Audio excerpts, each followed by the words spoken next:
Welcome back to Musical Epics with Shari. I am your host, Sharon Bodua Bodu, and I really appreciate you for tuning in today. On this episode, I bring you the theme of the month of October. But before we do that, can you all believe we are 2 months away from 2022? I kind of feel like 2021 is long, but at the same time, I look back and I can't remember what happened in the previous months. Like, what happened in May and in July? What did I do in April? I do not remember the moment, but I know that this year has been pretty long. I don't know, maybe it's just me, but I know I'm super grateful for God's sustaining grace. Most of the time, we take the sustaining grace of God for granted because we're falling into a routine so much so that sometimes we feel entitled to it. But waking up every single day for 10 months is a big deal. Matter of fact, we don't just wake up, we wake up with our minds alert and intact, with the strength to go about our day, and that is such a big deal. May we never ever get so used to God's sustaining grace that we take it for granted or feel entitled. Let's be extra mindful about being grateful for the little things that we are able to do on impulse, like breathing and being able to walk with our limbs intact, seeing the sunrise and the sundown, having food to eat, the ability to love, and the fact that we have people to laugh with and do life with, the fact that our taste buds are still intact. We can taste our favorite foods, plus all of our senses are working just fine day in and day out. I'm pretty sure it will make our day and the rest of our month better. If you feel your year so far sucks, take a moment to practice gratitude with the little that you have and watch your mindset change and your year get so much better. Speaking of sustaining grace, your girl has been sustained through 4 years of university education, and it can only be God. I am so grateful to God for the family and the friends that He has blessed me with, His provision and His protection. I remember dreaming and imagining this very moment and how it was going to look and feel like when I was in first year, and now I am literally living it. This confirms God's faithfulness to me, and I am very, very grateful. In this month of October, I figured we would have another discussion about relationships. Again? Yes, But why? thank you for asking. Because I think, as relational as we are as human beings, we can never have enough talks about relationships. Everything we do on this earth is relational and it involves people. God made it in such a way that no one human being can exist on his or her own. There is an old saying that goes like, no man is an island. From the moment we wake up, we have human interactions throughout our day. So relationships and relational issues are very critical aspects of human life. So it is absolutely important that we talk about it and we talk about all of it. But also because I wrote this script for March and I was supposed to release it in March, but I didn't. So I was like, let me just use it for this month so it doesn't have to go to waste.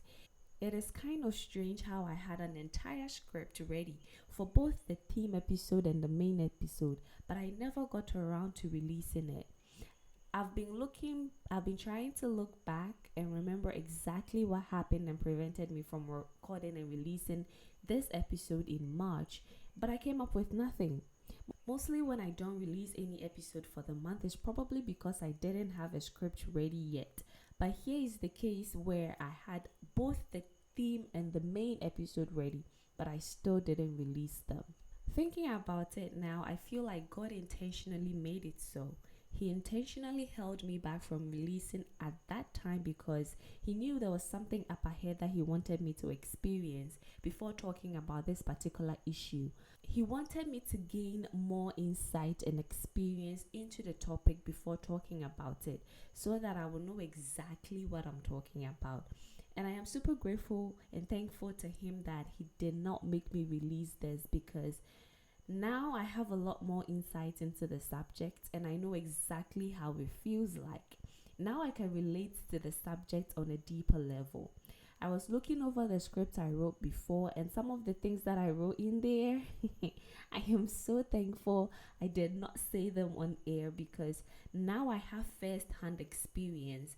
I understand the subject a bit more better and I can relate it to you all better. It goes to confirm the fact that I do not ever want to come and sit in front of this microphone and talk about something that God is not working in me. I do not ever want to come off as someone who knows better than everybody else or as someone accusing you from a higher moral ground.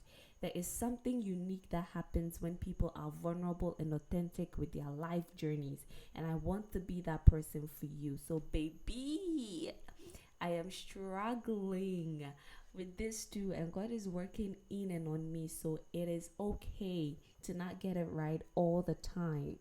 So, like I stated earlier, we will be discussing relationships this month, but specifically, we will be talking about rejections in relationships.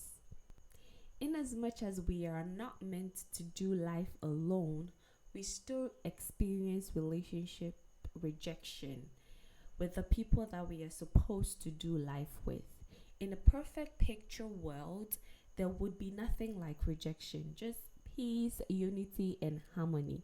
But we live in a fallen world, so we have to deal with the negative aspects of everything that's right and good. And rejection is one of the negative feelings we experience in relationships. And it is one of the things that can make us not associate with people and just stay in our corner. The feeling of rejection is a very powerful emotion that can transcend into other aspects of our lives.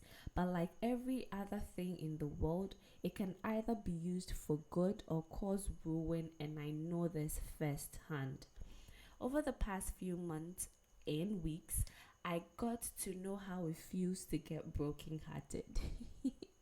Yes, people, the broken heart has caught me some, and man, it was not a pretty sight at all.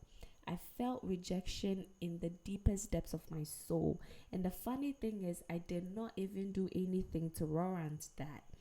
Before we continue, let me give you a working definition for rejection, and then I'll tell you uh, the backstory as to what exactly happened. To reject means to dismiss as inadequate, unacceptable, or faulty. Now, let me give you a little backstory. My relationship with this person got sore in last year. Now, when it did, it was something that we both never really addressed, but then it was in my heart and in my mind every single time. I would remember it and then I would start to question everything, and also I had a lot of questions as to what exactly I did to contribute to the relationship going downhill. So time and time again I will go down memory lane and pick at every wrong thing that I think I did and try to convince myself that that was the reason why the relationship got sore. Over time, I was able to convince myself that there must be something wrong that I had done and that it was all my fault. But that didn't still take the questions away. I still wanted to know why.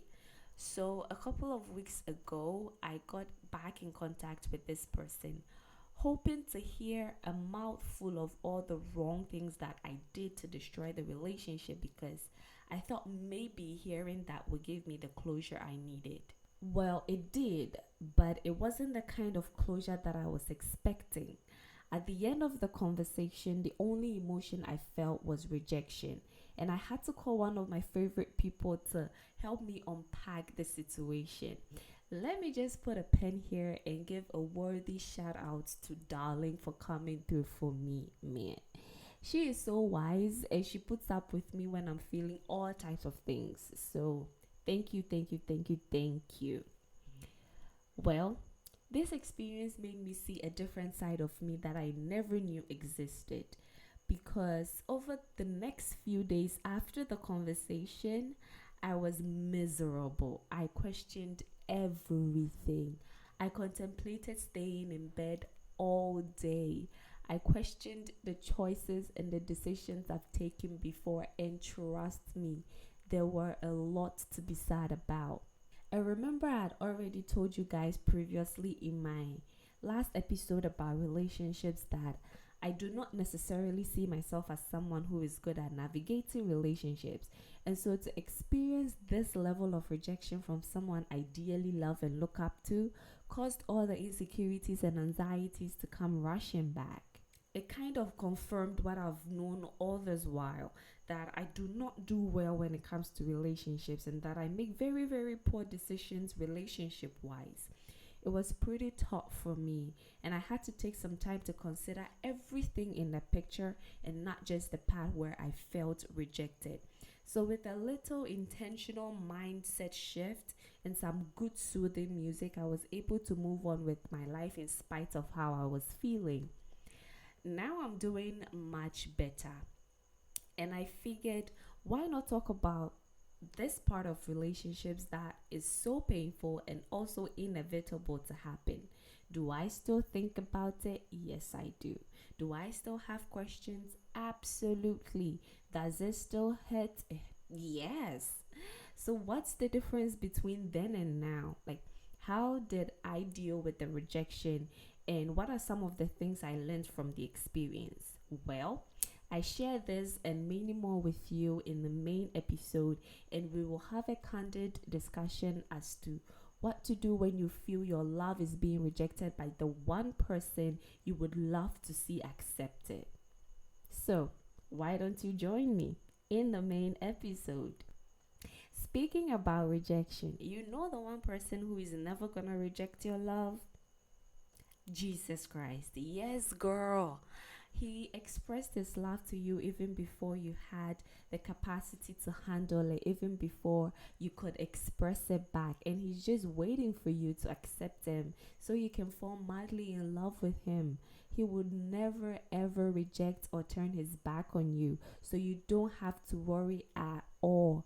Human beings can always flip and switch on us, sometimes even catching us off guard. But with Jesus, we have the assurance that that will never happen. I had to throw that in there for my people who feel like this is the end. It is not. We have hope because of how faithful our God is, and the fact that he's not like any human being at all. I am super excited about this month's topic and the song that we'll be discussing. You do not want to miss out on the main episode because it just might be the thing that you need to move on or change your life. And I promise you that we will talk about it all. This is just the prelims, so be sure to tune in for the grand finale. Thank you so much for tuning in with me in this theme episode. Before I leave y'all, I want to take some time to give some shout outs to some people who took time to leave me reviews and ratings on iTunes. Shout out to all of you who left me 5-star ratings on iTunes. I really, really appreciate you all. Let me read some of the reviews that I got. This is from Multiple Melanin, and it says, I just love her podcast. You should totally listen to her podcast. Thank you so much, Multiple Melanin. This is also from Priska Shades, and it says, I really enjoy listening to this podcast. Thank you very, very much, Priska. And the last one is coming from Malachi Joshua, and it says, thank you, Shari. Thank you, Malachi, for listening. I really, really appreciate all these reviews, and they mean the world to me. Reviewing and rating the podcast does so much for me than you could ever imagine.